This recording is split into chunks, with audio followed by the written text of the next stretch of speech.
3, 2, 1, gravando. Boa noite, sejam todos bem-vindos. Vamos começar nossa segunda aula, então, do curso de Dependência Emocional e Codependência. Conseguiram dormir bem?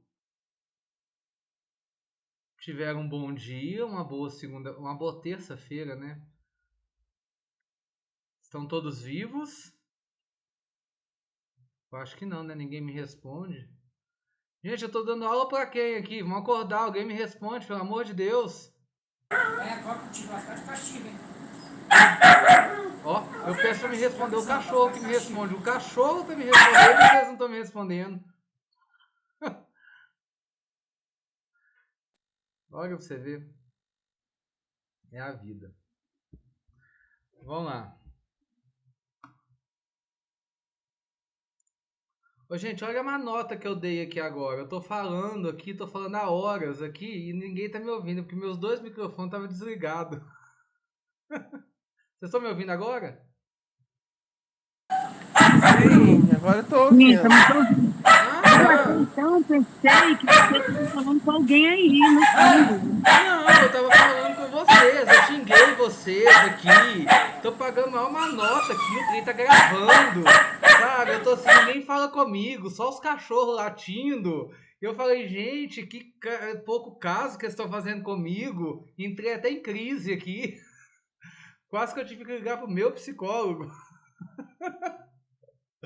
Que nossa senhora. Aí eu tô olhando assim, o que tá acontecendo? Meus dois microfones aqui estavam desligados.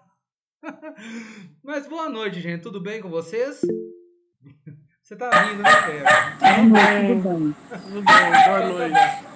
Boa noite, sejam bem-vindos à segunda aula do curso de Dependência Emocional e Codependência.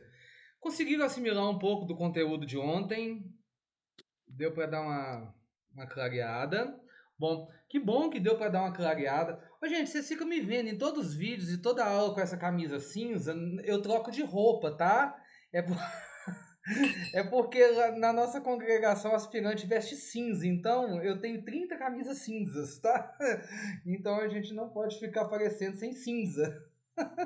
A partir do dia 6 de dezembro, vocês só vão me ver de azul. Então, mas eu tomo banho, tá? Eu troco de roupa. É que já me perguntaram, você não tem outra camisa? Não tenho. Mas são todos iguais. Então a gente vive de cinza. A partir do dia 6 de dezembro eu estou passando para outra fase do seminário e aí é outra cor, tá? Mas enfim, gente, vamos evoluir porque já é tarde, né? Mas nós de comunidade terapêutica, de dependência química, a gente tem hábito noturno, né? A gente começou a ter hábito noturno. As famílias também, porque fica esperando os dependentes tudo chegar em casa, né? Então começou a criar hábito noturno, ficou com insônia, tomando clonazepam, esperando chegar 2 horas da madrugada em casa. Então vocês já estão acostumados, né? Mas enfim, que bom ter vocês aqui. Que bom ter vocês aqui. É uma alegria. Vocês que já estão nos acompanhando e vocês que vão acompanhar a aula pelo vídeo também, tá bom? Foi muito importante nós termos começado ontem com todas aquelas terminologias, com tudo aquilo que nós vimos. Por quê? Porque agora nós vamos falar de codependência. Nós vamos falar de codependência. E se eu não me engano, vocês, pelo menos que estão aqui na aula aqui agora, é tudo público de comunidade terapêutica ou de grupo de apoio. Entenderam? E como eu falei ontem, todo codependente, ele é um dependente emocional. E ele se torna codependente porque entrou um dependente químico. Tá? A primeira coisa que é importantíssimo vocês começarem a entender a partir de agora é de onde surgiu o termo codependência. E por que começou a codependência? Antes da gente começar o curso, eu comecei a entrar com algumas terminologias com vocês. E que terminologias foram essas? As terminologias que nós começamos a trabalhar com vocês foi a etimologia das palavras, né? E aí a gente falava da origem do latim, né? E a gente via que dependente era aquela pessoa separada, pendente, né? E aí o D dava a ideia de intensidade, ou seja, aquela pessoa que era separada com intensidade, que fazia com intensidade. Então, o có é o que era junto. Então, codependente é aquele que depende junto, né? Então, agora isso na etimologia, mas se a gente for trazer de onde surgiu esse termo, eu já comecei a dar uma pala ontem para vocês, falei que o codependente surgiu da necessidade da questão da dependência química.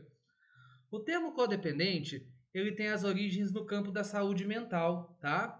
Ele tem as suas origens, e pode ficar, depois eu vou passar o material, tem tudo isso que eu estou falando para vocês, tá bom, gente? Mas só para vocês entenderem. O termo codependente, ele tem as suas origens no campo da saúde mental e do tratamento dos vícios, seja ele qual for, tá?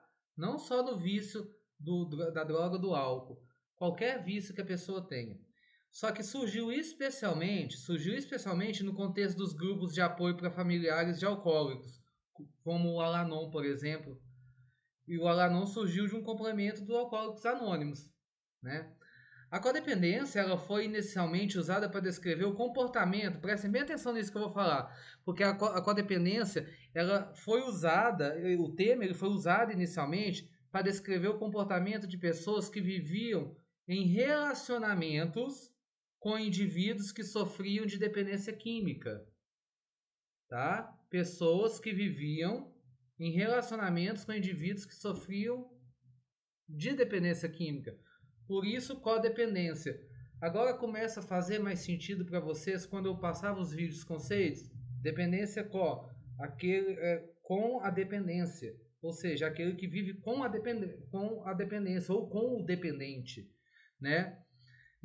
E a dependência química específica que surgiu o termo era a dependência do alcoolismo. Por isso que vem lá do Alcoólicos Anônimos. Então, o codependente surgiu nesse contexto.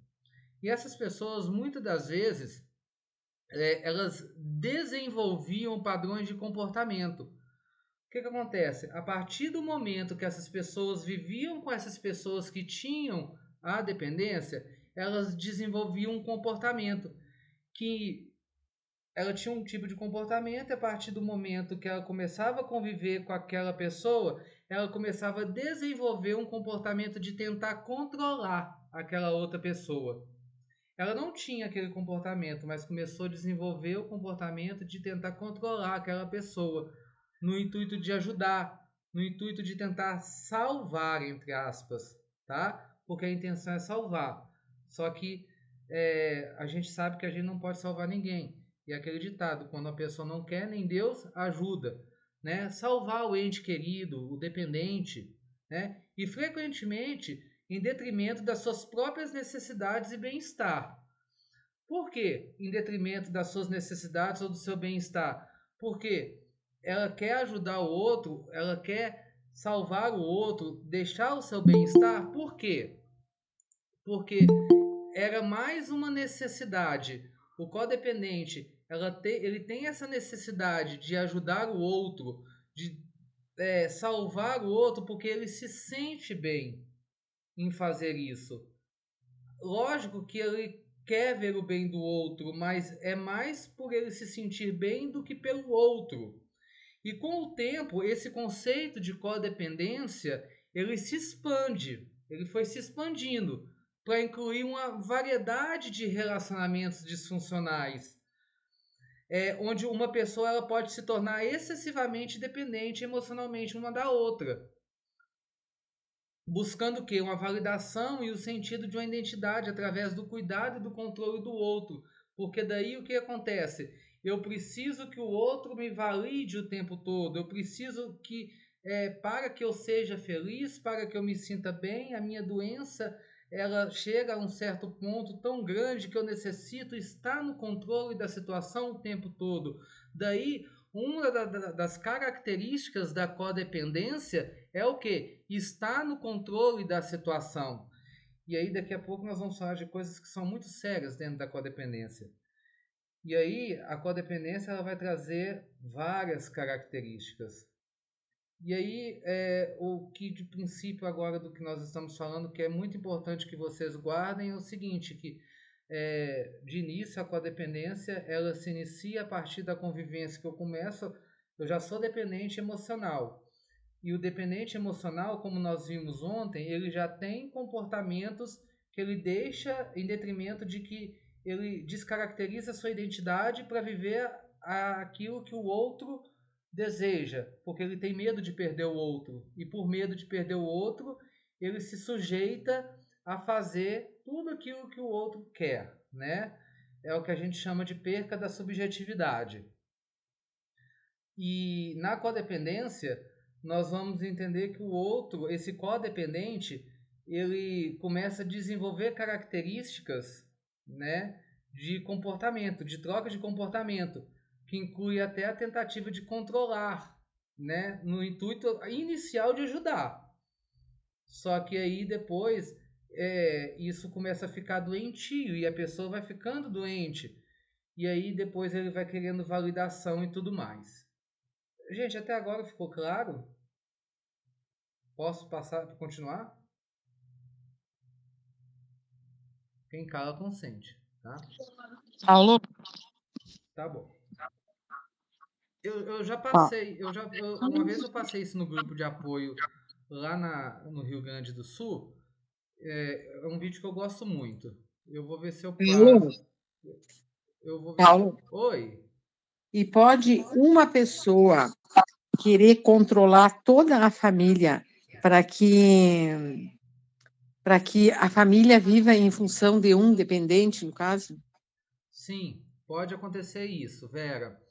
A codependência, ela pode atingir esse nível de que ela Um queira, membro da família quer que todos vivam em função daquele membro X que é dependente. Sim, pode acontecer isso. Ela querer que toda a família vive em função daquele membro, porque de certa forma, ela não controla apenas o codependente. Ela quer controlar tudo que está em volta, porque ela acha que, de certa forma, ela tem o poder sobre todos. Ela tem o poder sobre todos. E acaba que ela começa a causar um problema familiar muito grande. E a família acaba sendo disfuncional, porque a codependência sendo uma doença também de nível emocional, acaba sendo um transtorno emocional, porque a dependência emocional é um transtorno mental, né? Deixa a pessoa cega, ela não está vendo, ela não está enxergando o que está fazendo. Então, uma das coisas que é muito importante a gente entender é que o codependente, ela não respeita o limite do outro, e muitas das vezes não vai respeitar nem o limite das pessoas da família, né?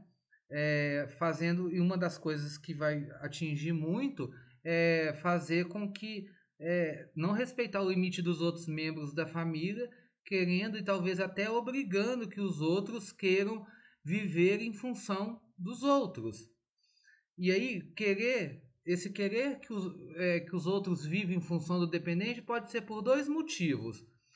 Ou por simplesmente achar que todos tenham que fazer a mesma coisa que ela, porque tem dó do dependente e quer salvar, porque a visão dela é de salvar, ou para que ela não se sinta sozinha e no sentido assim de que eu estou fazendo a coisa errada, então se eu errar, todos vão errar comigo, sabe?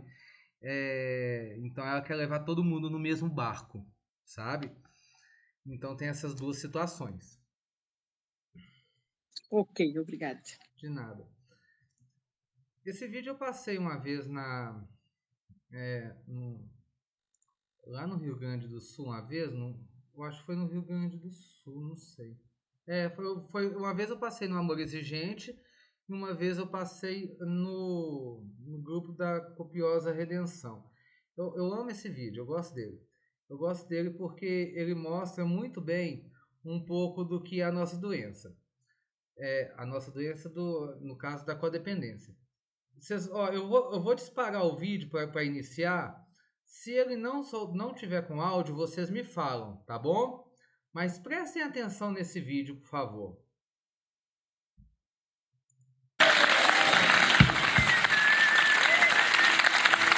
Deixa eu parar aqui. Deu som para vocês aí? Deu som. Deu sim. Beleza.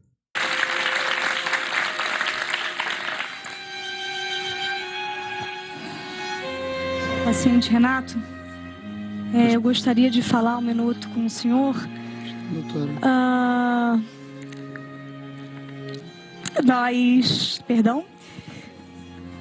Nós vimos os seus exames e eu vim aqui lhe dizer, pois é minha obrigação como sua médica, que você, infelizmente, vai fazer a passagem.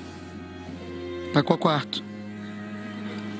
Não é para um quarto. Você, infelizmente, não vai resistir. Esse quarto aqui tá bom, senhora. O senhor não vai resistir. Não, eu vou. Não, se tiver que mudar, eu vou também. Não, amor, não é mudar. Desculpa, Que pessoal paciente que tá Renato. Tô Paciente recebendo a visita Renato. médica aqui, por favor. Paciente Silêncio Renato, aí. por favor, contenha-se. Oi. O senhor, infelizmente, vai dessa... O senhor vai dessa para uma melhor. Ai, pelo menos isso, né? Esse plano de saúde também não me dá nada assim, do não que eu tão tô melhor. esperando. Não tão melhor. Aqui tá bom também, mas se puder Senhor melhorar. paciente Renato, Mas as meninas daqui são ótimas. O senhor vai encontrar Jesus. Peraí. Eu vou ficar naquele quarto perto da capelinha? Não tem quarto.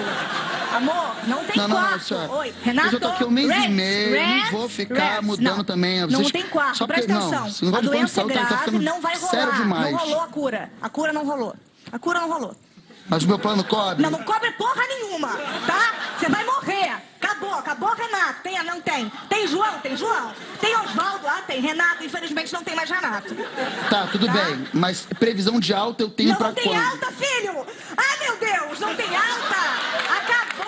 Acabou, Renato! Sua mulher vai dar pro outro cara, não vai ter mais, tá? Comeu tudo, tá tudo podre, teu ovo tá murcho, tá horrível, tá? Peraí, Morreu, Renato. A senhora tá querendo dizer, então, que eu corro algum risco? Jesus protege! Meu amor, presta atenção, querido, presta atenção. Acabou pra ti, entendeu? Tu vai ser enterrado, vai jogar areia em cima, vai chorar que eu vou passar, entendeu? Vai passar de pra outros caras, acabou. Você morreu. Mas esse tratamento é baseado em quê? Baseado porque você é burro pra cacete. Tô idiota, não. Tô idiota. Tu é idiota. A senhora não tem... Morreu. A doença comeu tudo. Morreu. Sabe o teu cabelo de barapiru da careca? Aqui também. Acabou. Aqui, ó. Aqui, essa cabeça aqui, ó. Aqui, a tua cabeça, teu corpo tá aqui. Aqui, Renato, aqui, corpo de Renato. Jesus já entendi, tá eu já entendi. Ó, Jesus Pequimém aqui, a Renato aqui, ó. Eu já entendi, eu já entendi. Eu vou ter que fazer transfusão de sangue, né? Não, meu amor, não tem isso, meu filho. Aqui, olha. Aqui, ó, céu, vamos tatuar aqui, ó. Céu. Renato, alma de Renato aqui, olha a direção aqui, ó. Olha a retilínea uniforme aqui pra cima. O movimento do X, eu lá vou pra fazer cima. um filme, é isso? Não, meu amor. Acabou. Olá. Desculpe interromper. Doutor Emerson? Sim, a doença do paciente, infelizmente, é altamente contagiosa e você também irá morrer. Mas eu vou ficar bem? Não. Vocês dois irão morrer, pessoas irão a um velório em homenagem a vocês dois. Mas elas tem irão... cura? Não. Seus órgãos irão parar de funcionar, seu coração vai parar de bombear sangue e vocês não vão mais estar entre os vivos. Mas dá pra injetar depois o sangue reviver? Não. Vocês irão pro céu ou pro inferno, dependendo de como vocês se comportaram na vida de vocês. Mas não pode pôr um band-aid? Não. Isso tem alguma coisa a ver com diabetes? Aliás, eu também estou contaminado, já que entrei aqui a doença contagiosa e também morrerei junto com vocês. Mas você tá bem? Não. Mas o seu plano de saúde cobre? Tem cura? Não. Sua família sabe que você vai voltar? Não.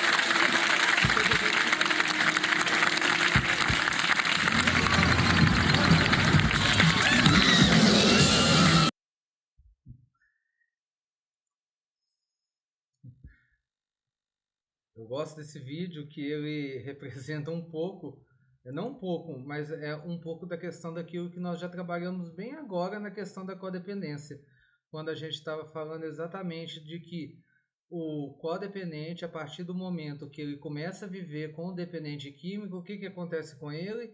Ele começa a adotar alguns comportamentos. E ele começa a adquirir alguns comportamentos do dependente. Se a gente for parar para pensar, e se a gente for parar e olhar aqui exatamente quais que são as características do dependente químico, qual que é qual que é as características do codependente, né? Eu coloco aqui no conceito de codependência que eu já li no início, eu já falei no início, aliás, né? E trago agora o conceito no slide aqui para vocês, além da minha fala, eu trago o conceito com o quê? Com características. Primeiro, uma dependência excessiva, e o dependente químico ele tem essa dependência excessiva. O codependente ele tem uma perca de identidade, ele tem uma necessidade muito grande de controle e manipulação. E ele vai adquirindo isso durante o contato com o dependente químico. O que o vídeo mostrou para a gente? Uma médica passando uma instrução para o paciente. No final, o que acontece? Ela acaba adquirindo as mesmas características do paciente, que é uma falta de entendimento do que está acontecendo. Isso serve tanto para caracterizar a questão da codependência, e tome muito cuidado, porque também serve muito para caracterizar até nós que somos profissionais da saúde e que trabalhamos com a dependência química. Porque às vezes, de tanto estarmos no meio, nós acabamos adquirindo as características daquele ao qual nós estamos trabalhando. Ah, Paulo, mas eu vou ficar manipulador, vou ficar isso? Não. Não, às vezes a gente acaba ficando com alguns vícios. E nós precisamos tirar esses vícios da gente. O vício do olhar, o vício do enxergar a situação de uma certa forma. Por isso a gente precisa desestigmatizar, tirar muitas coisas, parar de olhar muitas coisas da forma ao qual nós olhamos, porque a forma como nós tratamos a codependência hoje, ela às vezes é uma forma errônea, e a gente precisa ter um novo olhar sobre como tratar a codependência. Até mesmo porque, vamos parar e vamos entender, qual hoje que é a função de um grupo de apoio? Qual hoje é a função de um grupo de apoio? O grupo de apoio ele tem uma função específica, né? O grupo de apoio ele tem a sua função, e a função do grupo de apoio é fornecer exatamente um sistema de apoio contínuo, aonde os membros ali eles podem retornar sempre que precisarem de ajuda, de encorajamento, né? E ali os grupos de apoio, sejam eles quais forem, seja Amor Exigente, seja Pastoral da Sobriedade, seja o Grupo da Copiosa Redenção, eles são fundamentais para a recuperação. E eles precisam oferecer um espaço de acolhimento, eles precisam oferecer um espaço de suporte que complementa. Presta atenção, o grupo de apoio ele precisa ser um espaço que complementa outros tratamentos. Outros tratamentos. O grupo de apoio ele precisa ter essa noção. Por quê? Porque ali o codependente, muitas das vezes, aí lógico que nós não vamos generalizar, porque a codependência ela está em muitos estágios. Quem chega ali no grupo de apoio, nós não podemos falar que são todos codependentes, tá? Prestem bem atenção. Presta atenção para depois não ficar confuso também para vocês. Não é porque uma pessoa, um familiar, tem um dependente dentro de casa. Prestem bem atenção. Não é porque uma pessoa tem um dependente químico dentro de casa que ela se torna codependente. Ficou claro isso para vocês? E dentro de um núcleo familiar podem ter várias pessoas. Talvez dentro dessas várias pessoas, talvez é uma ou duas que apresentam a codependência. Porque antes da codependência, elas já tinham uma dependência emocional. Isso ficou claro também? E aí, nesse caso, onde não existe a codependência, qual que é a função do grupo de apoio? A função do grupo de apoio é fazer o quê? Eu já vou deixar você falar. Tá? Aí, pera aí, Lucas. Ô, Lucas, você só vai... Lucas, me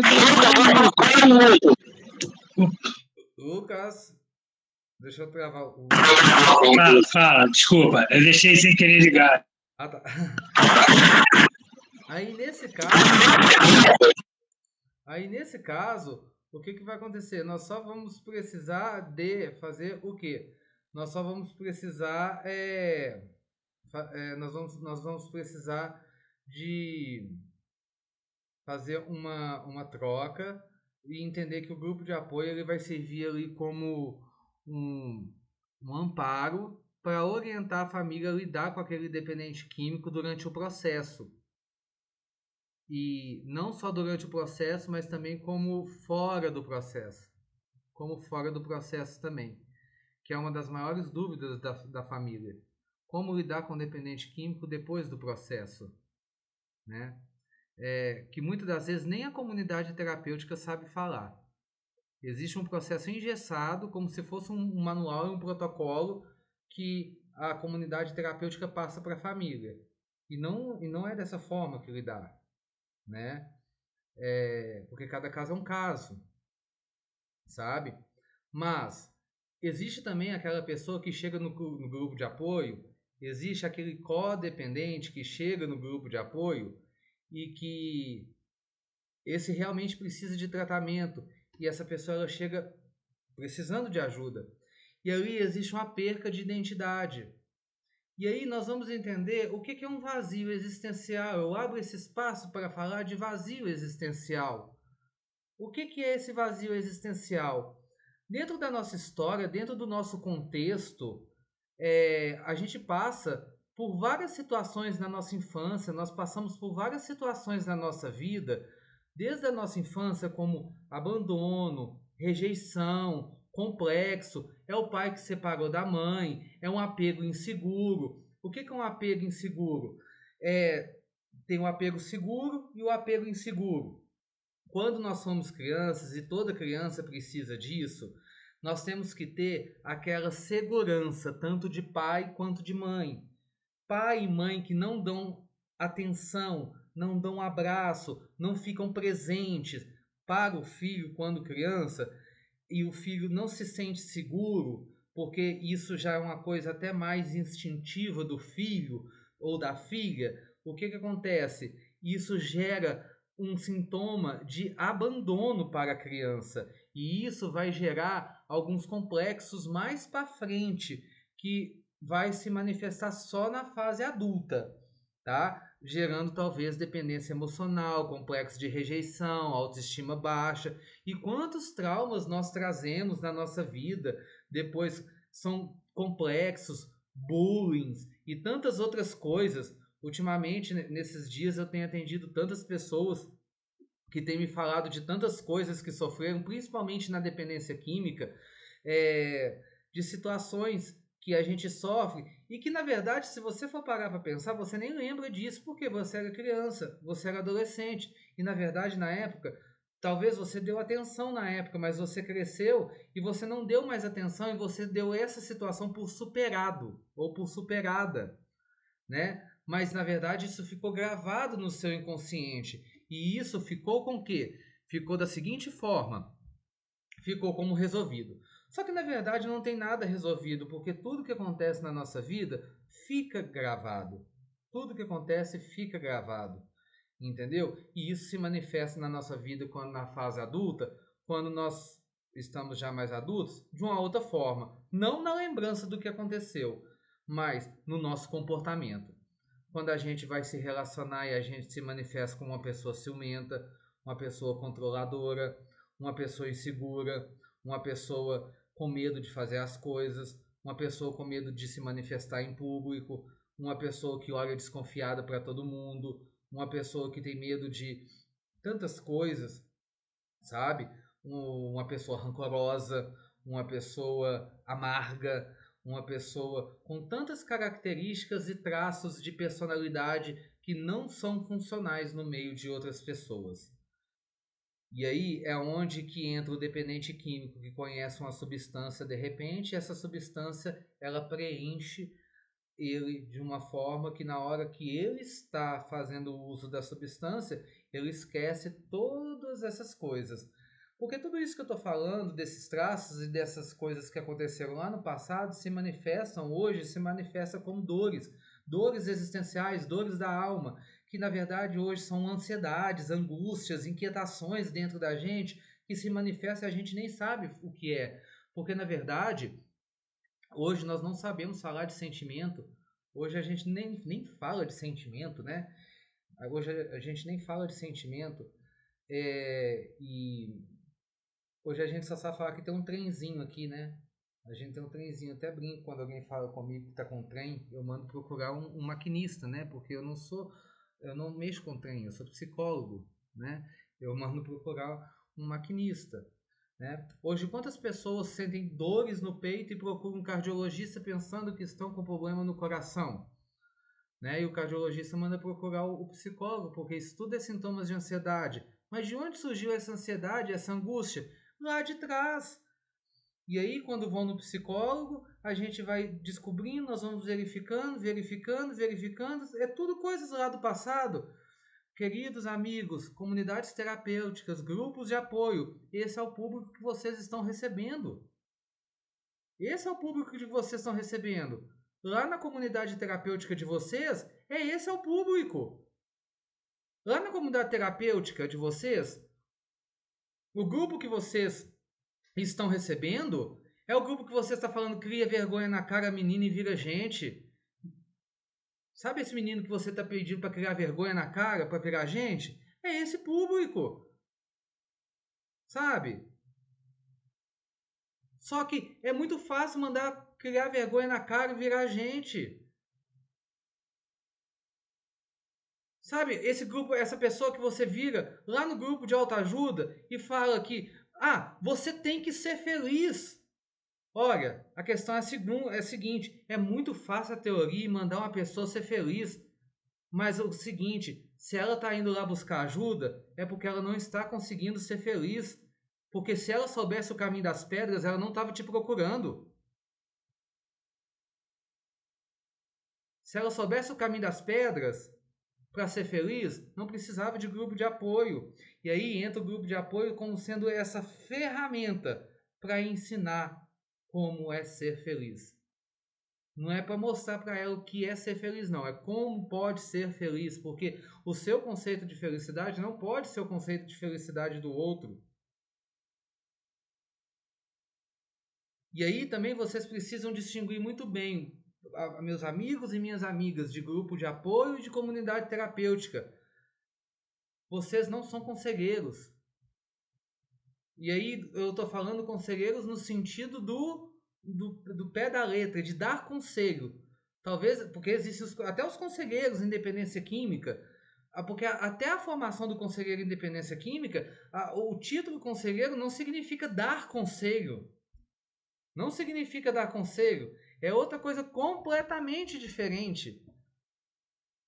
Porque a função do conselheiro, seja em independência química ou seja em outras funções, que é uma peça fundamental no processo de recuperação, seja da família ou seja do dependente químico, é oferecer orientação. É oferecer apoio. Oferecer orientação é diferente de dar orientação. E quando eu dou uma orientação, dar um norte. Porque eu nunca posso falar e você nunca pode falar para a pessoa o que ela tem que fazer. Sabe por quê? Porque a sua história de vida é diferente da história de vida do outro. E cuidado com o que você fala no grupo de apoio. Cuidado com o que você fala na comunidade terapêutica. Porque se você mandar a pessoa virar para a esquerda e se ela virar para a esquerda e der errado, ela vai falar que a culpa é sua. Ela vai falar que a culpa é sua.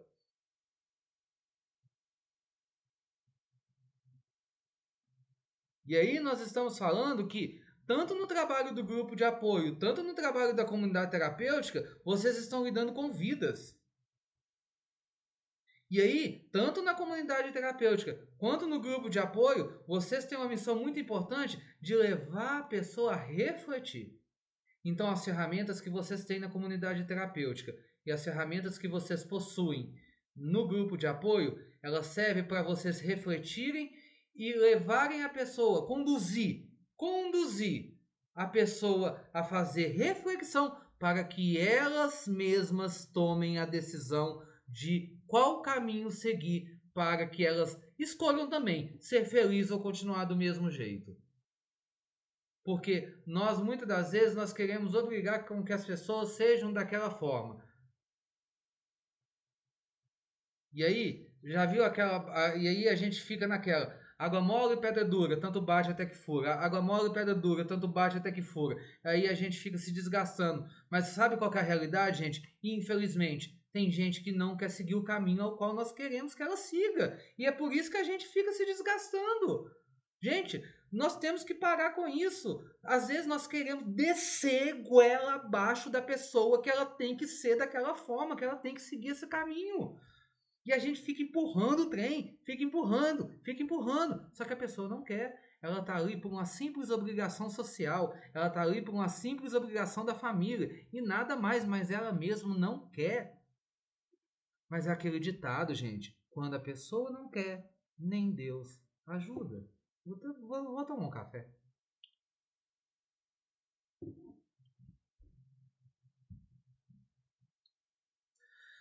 Nós temos que parar de brincar de ser Deus. Nós somos instrumentos. E graças a Deus nós temos ferramentas suficientes. Para trabalhar com quem a gente precisa trabalhar. Sabe? Só que às vezes a gente fica tomando caminhos que esses caminhos ficam desgastando a gente. E nesses caminhos que desgastam a gente deixa de trabalhar com quem realmente quer trabalhar e quer alguma coisa com a vida. E se a gente ficar dessa forma, a gente não vai evoluir em nada do que a gente precisa realmente evoluir. Então, vão realmente trabalhar com quem precisa e quer trabalhar, né? E vamos passar para frente, porque eu já estou falando demais. A gente nem saiu do primeiro slide, né, gente? Para variar. Vamos lá. Então eu falei um pouco. Alguém quer falar alguma coisa, gente? Eu fico falando aqui também, só Jesus, né? Maravilhosa a tua fala. O Lucas falou comigo que hoje ele ia falar bastante. Lucas.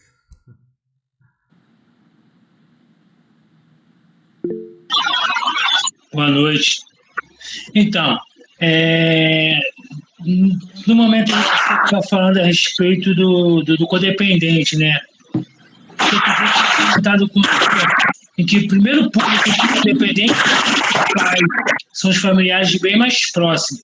E muitas das vezes eles acabam sendo o agente facilitador para a pessoa ela entrar no estágio da dependência, muitas vezes bem profundo. Isso aí.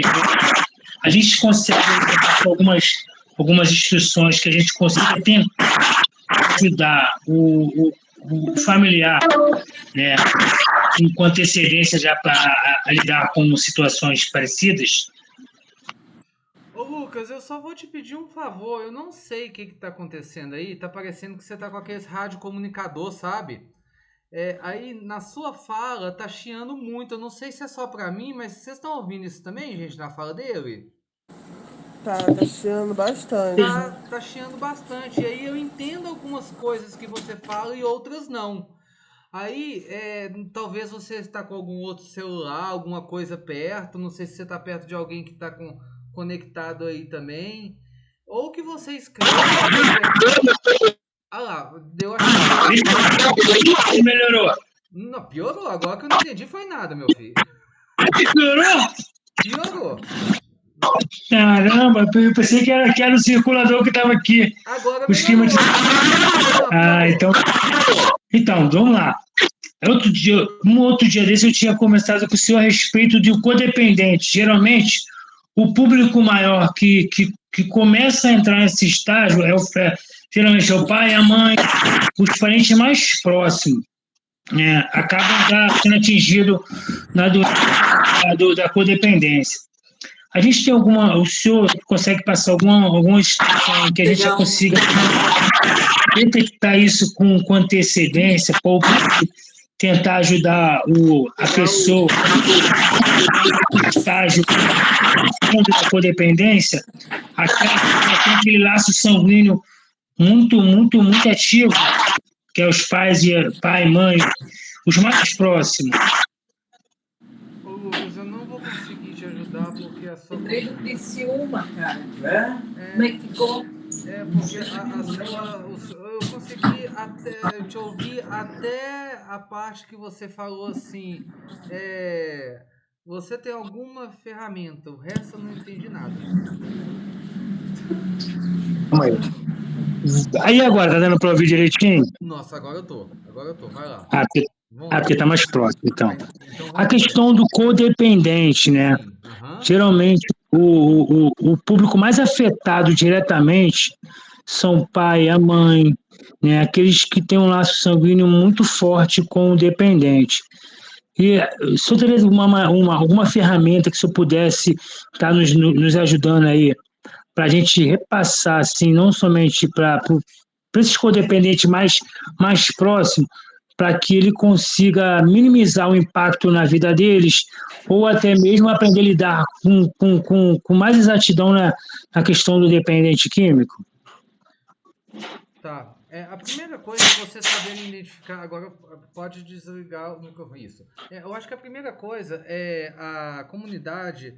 Infelizmente, as comunidades hoje não têm muitas ferramentas para lidar com o codependente.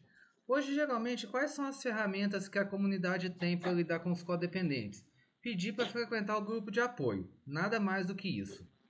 Ou seja, a comunidade ela terceiriza o tratamento do codependente. E, tipo assim, o grupo de apoio toma conta, pronto, acabou. E aí, tipo assim, na visita, e aí tem aquele desculpa o que eu vou falar aqui agora, gente. Não posso falar não, porque tá gravando. Mas aí tem um abençoado cartãozinho que algumas comunidades usam, que aí o amor exigente vai lá e tem que carimbar. Porque senão não entra dentro da instituição, né? Eu acho que esse cartãozinho não deveria existir, sabe? Porque a participação no amor exigente deveria ser por consciência, né? E o que acontece? E a comunidade não tem que terceirizar esse serviço, né? O trabalho deveria ser em conjunto. Porque a comunidade simplesmente terceiriza e acha que não tem que fazer mais nada. E aí você vai me perguntar assim, Lucas, qual que é a ferramenta que você tem? Na verdade, eu não tenho a ferramenta. Na verdade, a ferramenta é a comunidade fazer um trabalho mais próximo. O que eu acho que pode ser feito, eu posso dar um exemplo do que nós já fizemos aqui uma vez na cidade de Piuí, e em 5 clínicas involuntárias. Em 5 clínicas involuntárias que nós fizemos aqui. Além do trabalho dos grupos de amor exigente e do que já era feito, nós começamos a entender que nós tínhamos que estar mais próximos da família. Só que como são clínicas involuntárias, nós somos quase 200 pacientes, porque aqui são pacientes, não são acolhidos porque é clínica involuntária. O que nós começamos a entender? Nós começamos a entender que tem gente de São Paulo, Bahia, de todo lugar do Brasil, e eu era o psicólogo dessas clínicas. Nós começávamos a entender que nós tínhamos que estabelecer uma relação mais próxima, né? Então as famílias frequentavam o amor exigente, que já era um ótimo, né? Que é o grupo de apoio mais indicado para que isso aconteça, que tem ferramentas maravilhosas para trabalhar a questão da codependência, mas nós entendíamos também que a gente não poderia deixar isso só na mão do amor exigente. Por quê? Porque tem a particularidade de cada família que precisa ser trabalhada em cada realidade. Então, Lucas, a ferramenta ela precisa ser também individualizada em cada singularidade de cada realidade. O que nós começamos a fazer? Nós começamos a fazer quinzenalmente reuniões online com as famílias. Nós começamos a fazer reuniões online com as famílias de 15 em 15 dias.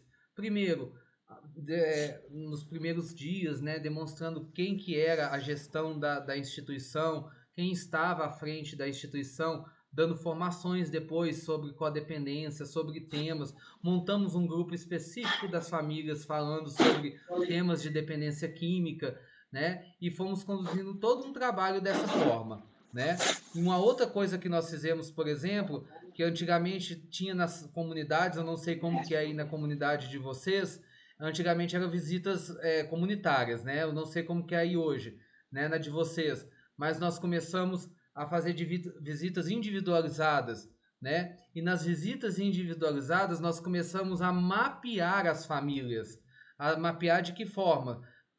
As famílias chegam, antes de começar a ter o movimento da visita entre acolhido e família, a equipe terapêutica conversa com a família. Conversa com a família para quê? Não para ficar falando do acolhido, porque parece que é um movimento de fofoca, né? Vem cá que eu vou meter o pau no acolhido. E não é para isso, né? Mas vem cá que eu quero te conhecer. Vem cá, me conta um pouco como que vocês são. Me conta um pouco da sua história, né? Porque aí, ô Lucas, eu consigo identificar o nível, entendeu? Nesse ponto eu consigo identificar o nível. Eu consigo identificar o nível de codependência. Eu consigo, porque aí é lindo, essa parte é maravilhosa. A gente morre de rir. Porque aí o pai briga com a mãe xinga o pai, aí um começa a jogar a culpa no outro ali na hora. Mas você sabe, é porque ele é assim, é porque ele faz tudo que ele quer. Você sabia, Paulo? Você sabia, Paulo, que ele faz isso? Eu brigo com ele direto. E aí você começa a ver os conflitos, a gente começa a ver a raiz de onde vem muita coisa. E lembrando que nesse momento, você já atendeu quantas vezes aquele acolhido? Muitas vezes. E você já sabe uma história daquela família. Ou seja, o que você está ouvindo daquela família, você também já ouviu do acolhido. E aí, esse processo de conscientização e a raiz dessa codependência, você já pode começar a orientar a partir daí, né, desse trabalho mais individualizado. Então, não existe assim uma ferramenta específica. São formas de trabalhar.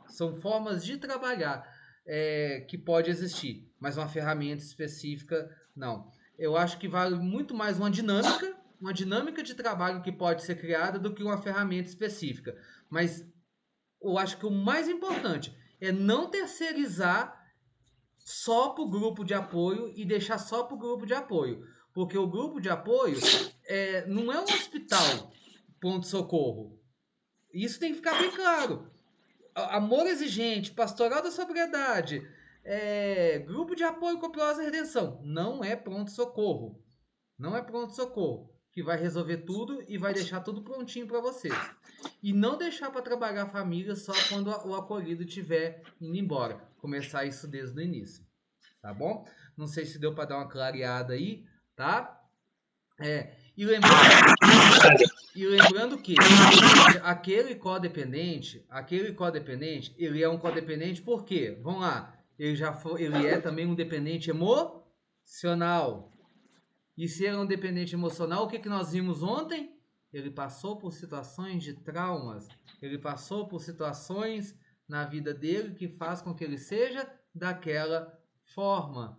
Então, não é simplesmente virar para a pessoa e falar: você não pode ser assim, você não tem que ser assim. Porque se fosse tão fácil assim, não ia ser assim, entendeu? Né? Precisa de um trabalho mais complexo. Adriana Hedvig Goltz. Oi, peraí, Você agora vai que eu vou ligar. Esse nome chique, Adriana Hedvig Goltz. Parece Adriano Popovic, da antiga Bandeirantes. Tá me ouvindo? Tô te ouvindo. Tá. Não posso ligar o vídeo agora, tá? Sim. Mas eu quero dividir com vocês e fazer uma pergunta para ti, Paulo, ou para o grupo, enfim. Junto com a Vanessa, aqui nós trabalhamos por algum tempo como voluntárias no Amor Exigente, aqui na nossa cidade, no Rio Grande do Sul. A Qual coordenadora, cidade vocês são, Adriana? Nós somos de Agudo. Sim. E a coordenação era da Ione. Sim. Nossa querida mestra. Sim. Que nos acolheu muito, muito, deu toda a força. Sim. O que eu tenho, assim, para dividir com vocês e uma orientação... Bom, nós ficamos voluntárias por alguns anos. Hoje, eu me mudei um pouco da cidade, então nós não conseguimos voluntários para dar conta de ficar toda semana ali, disponível. Mas eu me lembro, assim, que uma das partes que foi mais difícil como voluntária era falar sobre as mudanças necessárias no ambiente familiar. E nesse sentido, assim, queria Paulo, assim, se era possível de tu trazer uma abordagem dessa tua experiência, porque isso para mim ficou uma interrogação muito grande na época. Sim. Essa mudança, esse acolhimento, esse fazer um lar ser diferente para que quando esse dependente voltasse para casa, a forma de tratar, os limites, tudo que envolve, assim, como custa isso para a família. Eu não sei se eu estou usando as palavras certas também. Sim, não está sim. Nessa abordagem, falando aqui de codependência, de dependência, como todo mundo precisa se tratar para conseguir enxergar aquilo que precisa construir no ambiente familiar. Sim. Para dar conta de todos se transformarem junto com o dependente. Sim. Ótimo. Ok? Ok. Obrigado pela colaboração, Adriana. Vou responder vocês dentro de 10 minutinhos. Eu já sei que já está um pouquinho tarde, são 9h56, mas eu vou dar um intervalo, até mesmo porque a sala já vai fechar em 2 minutos, tá? Eu vou dar um intervalinho para vocês irem beber uma água, ir no banheiro. Antes de 10 minutos, eu também vou beber uma água. E daqui a 5 minutinhos no máximo, talvez 6, eu já coloco o link da outra sala para a gente voltar, pode ser? E aí eu já volto respondendo e continuando a aula, tá bom? Combinado? Tá bom. Ok. Vamos lá então, eu coloco o link lá na sala daqui a pouquinho, tá bom, gente? Um abraço, até daqui a pouco. Essa necessidade de ser aprovada a todo momento, essa questão do autossacrifício, né? Eles tendem a sacrificar suas próprias necessidades e o bem-estar em favor dos outros, deixando-se exaustos e sobrecarregados. E tem as dificuldades em estabelecer limites. Eles não sabem qual que é o limite, nem dele nem dos outros, sabe? São características bem marcantes aí dos codependentes.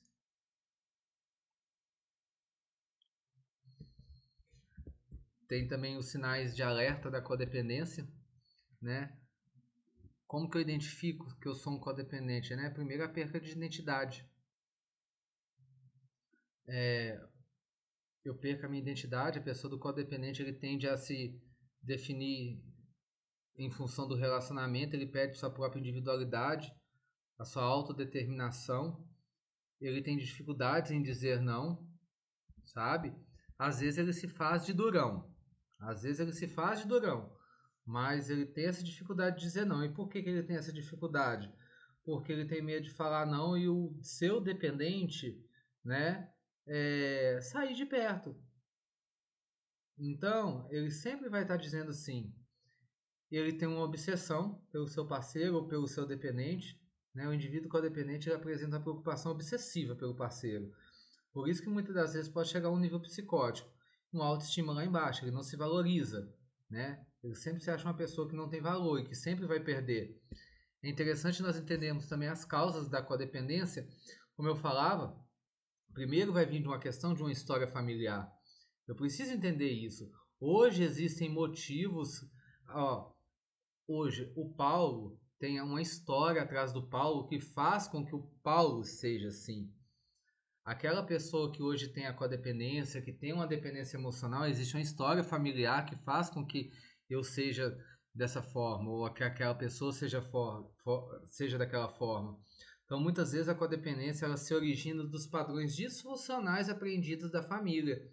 Ou seja, aquelas características foram aprendidas da família, né? A baixa autoestima. Geralmente, indivíduos com autoestima frágil, eles tentam buscar essa aprovação externa e vai tentar buscar essa aprovação externa nas outras pessoas. E a gente não pode descartar que essas pessoas, muitas das vezes, sofreram traumas. Experiências traumáticas, como, por exemplo, abusos, negligências, podem levar ao desenvolvimento de codependência. No relacionamento com outras pessoas, elas vão desenvolver a codependência, né? Se tornando pessoas ciumentas, obsessivas, né? Sempre com medo de perder. E a codependência ela traz impactos muito grandes na vida das pessoas, né? Hoje, no planeta, nós temos 5.000 pessoas por ano são afetadas pela codependência. Ou seja, isso já vem de anos. Então, pesquisas já indicam que até 5.000 pessoas são afetadas pela codependência. Hoje nós já temos 80% de perda de identidade, ou seja, aproximadamente 80% dos indivíduos com codependência relatam uma perda significativa da sua própria identidade. Ou seja, se eu pego 100 dependentes químicos, 100 codependentes, 80% falam que já não sabem mais quem são. Sabe aquela pergunta, quem sou eu? Se eu pego 100, 80 já não sabe mais quem são. Por quê? Porque se perdem no meio desse relacionamento. E dentro desse contexto, que é o qual nós estamos falando, pessoas em relacionamentos codependentes têm 3 vezes mais chances de sofrer violência e abuso. Sabiam? Ficam frágeis. Por quê? Porque elas se submetem a qualquer tipo de situação. Principalmente violências e abusos. E não saem do ciclo de violência nem de abuso. Por quê? Porque tem medo de sair dos relacionamentos, tem medo de sair daquela situação a quem está violentando e quem está abusando, e aí depois não arrumar mais ninguém e depois perder aquele ao qual ela é codependente. Isso tudo por quê? Porque tem uma baixa autoestima, porque sofreram abuso. Volto a dizer, lá na dependência emocional, porque antes de ser codependente, eles já eram dependentes emocionais. Sofreram traumas, precisa ser tratado. E esse é o público que você está recebendo. Então não adianta só virar para a pessoa e falar assim, esquece e vai ser feliz. Deixa ele e vai ser feliz. É muito mais além do que isso. O que eu já te disse. Se fosse só para ser feliz, ele não precisava ir só lá no seu grupo para você falar que ele tem que ser feliz. Sabe? É um apoio muito mais além do que isso, né? E hoje, olha para você ver em custo, quanto que custa um codependente. O custo emocional da codependência pode chegar a cerca de R$10.000 por pessoa em terapia e tratamento, né? Se a gente for colocar isso no papel do número de pessoas de codependentes declarados que nós temos hoje aí na sociedade no geral e tudo mais. É coisa muito séria que nós estamos falando isso. Então, como que a gente lidar com essa questão da dependência emocional, da codependência? Primeiro, nós precisamos identificar, olha, tem dependência emocional? Não tem? Depois, uma autorreflexão, né? Refletir sobre as origens, é o que eu estou falando, de onde que veio, as razões, lá para trás, e lá nas minhas raízes, lá na infância, ver de onde que veio isso. Depois, estabelecer limites. Aprender a estabelecer limites saudáveis. Dizer não quando necessário é fundamental. Para quê? Para quebrar esse ciclo de dependência. Só que até estabelecer e aceitar que eu preciso falar não, estabelecer esses limites, para quebrar esse ciclo de dependência, é uns meses, é um ciclo, depende muito de conversas, terapias, frequentar grupos de apoio para vivenciar essa terceira fase. Porque quando eu começar a vivenciar essa terceira fase, aí sim eu vou para essa fase da construção da independência, onde eu vou começar a desenvolver interesses próprios, atividades, eu vou ter relacionamentos próprios, e além do relacionamento dependente, eu posso ajudar a criar uma maior independência emocional.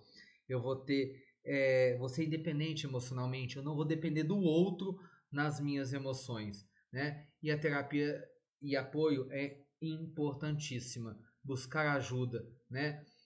Com psicólogo, frequentar os grupos de ajuda. É assim que enfrenta a dependência emocional. É assim que enfrenta a codependência, né? E aí tem as formas também de lidar com a codependência, que não é diferente muito da dependência emocional. São esses 4 pontos também. Reconhecer, identificar esses padrões da codependência na nossa vida, estabelecer os limites da mesma forma, aprender a dizer não e cuidar de si mesmo, que demora um tempo, demora uma parte aí da nossa vida, né? Depois que eu reconhecer isso, falar assim, eu preciso de ajuda, eu vou buscar apoio, terapia, grupo de autoajuda. Todo esse processo vai me ajudar a sair desse ciclo, aonde eu vou começar a partir daí desenvolver autonomia, né? Trabalhar na construção de uma pessoa independente emocionalmente. Eu não vou depender mais do outro emocionalmente. Tá vendo que tudo está ligado às emoções? Por quê? Tudo vai partir dessa dependência emocional. E daí eu vou começar a fazer o quê? Traçar estratégias. Traçar estratégias para desenvolver a minha independência emocional. Porque você viu que tanto para lidar com a dependência emocional, quanto para lidar com a codependência, o final de tudo é desenvolver uma independência emocional? Mas como que eu desenvolvo essa dependência emocional? Primeiro, tendo autoconhecimento. Eu preciso conhecer eu mesmo.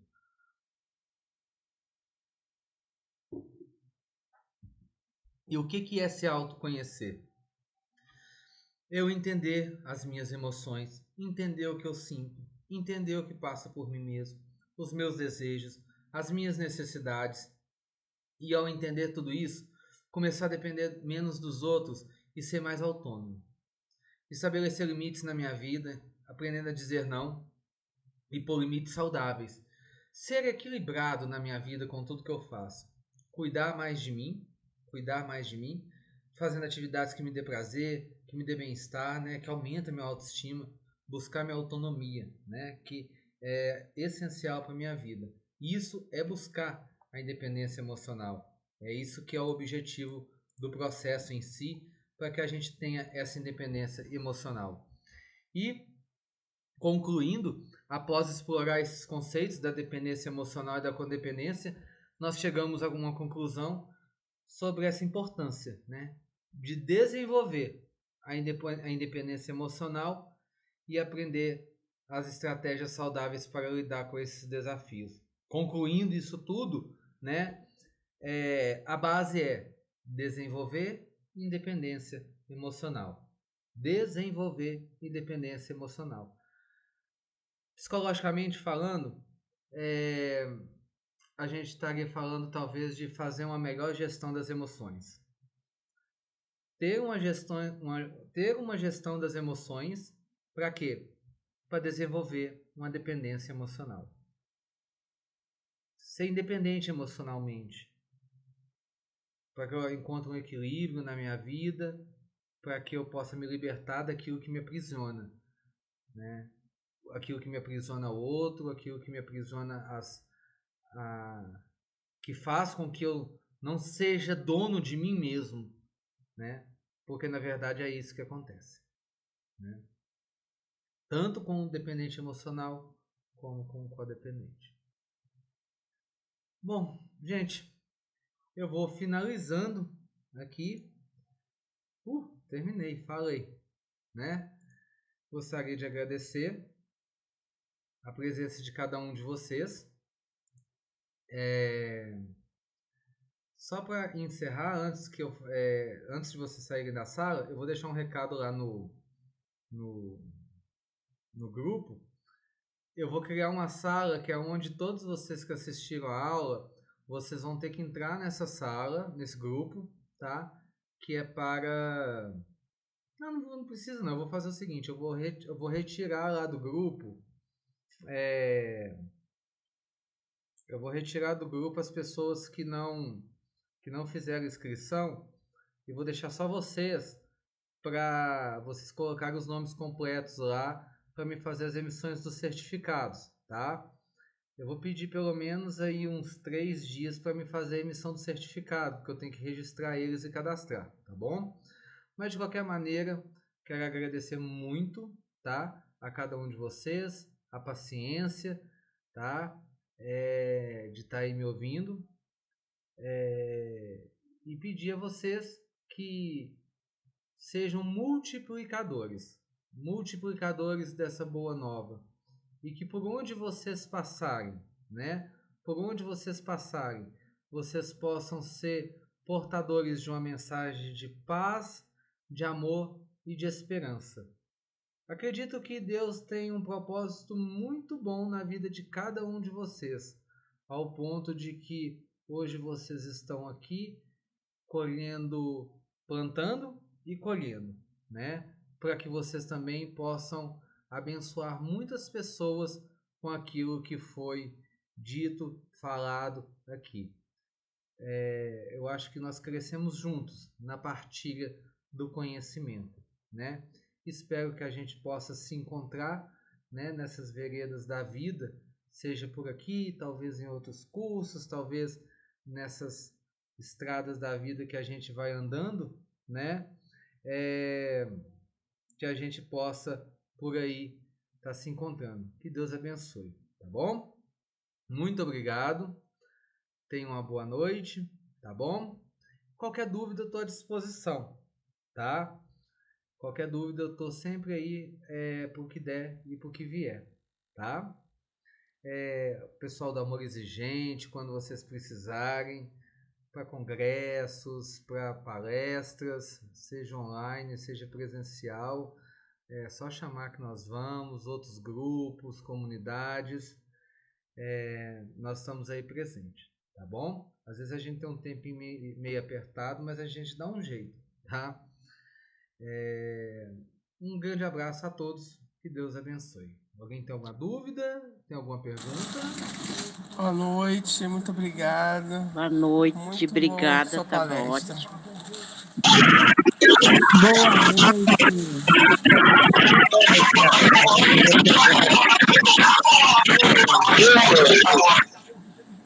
Boa noite, Deus abençoe, gente. Fique com Deus então. Deus abençoe, tchau.